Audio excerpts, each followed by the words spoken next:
Suspension ইস্যুতে এই মুহূর্তে রাজ্যের সঙ্গে নির্বাচন কমিশনের যে সংঘাত, সেই সংঘাত কিন্তু এই মুহূর্তে তীব্র থেকে তীব্রতর। কারণ মুখ্য সচিবকে ইতিমধ্যে ডেকে পাঠানো হয়েছে নির্বাচন কমিশনের তরফ থেকে। আগামীকাল ডেকে পাঠানো হয়েছে, তলব করা হয়েছে। যেমনটা এখনো পর্যন্ত আমরা সূত্র মারফত খবর পাচ্ছি, মুখ্য সচিব আগামীকাল সকালে দিল্লির উদ্দেশ্যে উড়ে যাচ্ছেন। ভোট আসতে ঢের দেরি, তার আগেই রাজ্য ও নির্বাচন কমিশনের মধ্যে সংঘাত চরমে পৌঁছল। পরিস্থিতি এমনই যে মুখ্য সচিবকে দিল্লিতে তলব করল জাতীয় নির্বাচন কমিশন। ভোটের কাজে যুক্ত 4 আধিকারিককে সাসপেন্ড করা নিয়ে গত কয়েকদিন ধরেই রাজ্য ও কমিশনের মধ্যে টানাপোড়েন চলছে। ভোটার তালিকা তৈরিতে অনিয়মের অভিযোগে রাজ্যের 4 সরকারি আধিকারিককে সাসপেন্ড করার কথা বলে মুখ্য সচিবকে চিঠি পাঠায় নির্বাচন কমিশন। 2 জন ইআরও এবং 2 জন এইআরওর বিরুদ্ধে এফআইআর করে বিভাগীয় তদন্তের নির্দেশ দেওয়া হয়।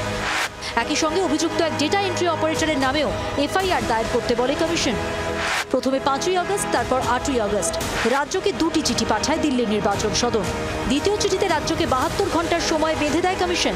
ডেডলাইন শেষের দিন কমিশনকে পাল্টা চিঠি দেন মুখ্য সচিব।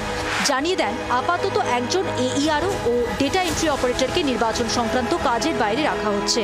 তবে বাকিদের বিরুদ্ধে তদন্ত ছাড়া এখনই কোনো পদক্ষেপ করা হচ্ছে না বলে কমিশনকে জানিয়ে দেয় নবান্ন। যে নির্দেশ দেওয়া হয়েছিল কমিশনের তরফ থেকে, সেই নির্দেশ মোতাবেক আজকের মধ্যে কার্যকর করে কালকের মধ্যে কমপ্লায়েন্স রিপোর্ট নিয়ে ব্যক্তিগতভাবে হাজির হতে বলা হয়েছে রাজ্যের মুখ্য সচিবকে। এবং একই সঙ্গে তাকে জানতে চাওয়া হবে কেন কমিশনের তরফ থেকে আসা নির্দেশ মান্যতা দেওয়া হয়নি। রাজ্য কমিশনের এই সংঘাত নিয়েও শুরু শাসক বিরোধী তরজা।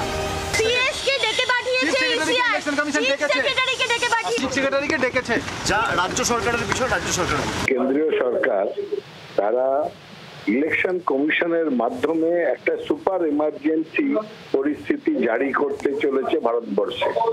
তাদের কি অধিকার আছে রাজ্যের যারা আইএএস আইপিএস কিংবা রাজ্যের যারা WBCS অফিসার তাদের ওপর ছড়ি ঘোরানো? আমরা ঘোরতর নিন্দা করছি। জনপ্রতিনিধিত্ব আইন 1950 সাল, সেখানে বলছেন 13 ধারা অনুযায়ী রাজ্য সরকার নয় কমিশন সিদ্ধান্ত নেবে নির্বাচন প্রক্রিয়া স্বার্থে কাদের নিয়োগ হবে, কোন কর্মচারীকে নেবে কাকে নেবে না ওটা ওনারা ঠিক করবে। ওয়াকিবহাল মহলের মতে নির্বাচনী আধিকারিকদের সাসপেনশন ইস্যুতে রাজ্য কমিশন সংঘাত যে খুব তাড়াতাড়ি থামবে না মুখ্য সচিবকে তলবের ঘটনায় তা স্পষ্ট। ক্যামেরায় তরুণের সঙ্গে অর্কদীপ্তের রিপোর্ট, জি 24 ঘন্টা। বাংলার আওয়াজ, বাঙালির আবেগ, জি 24 ঘন্টা।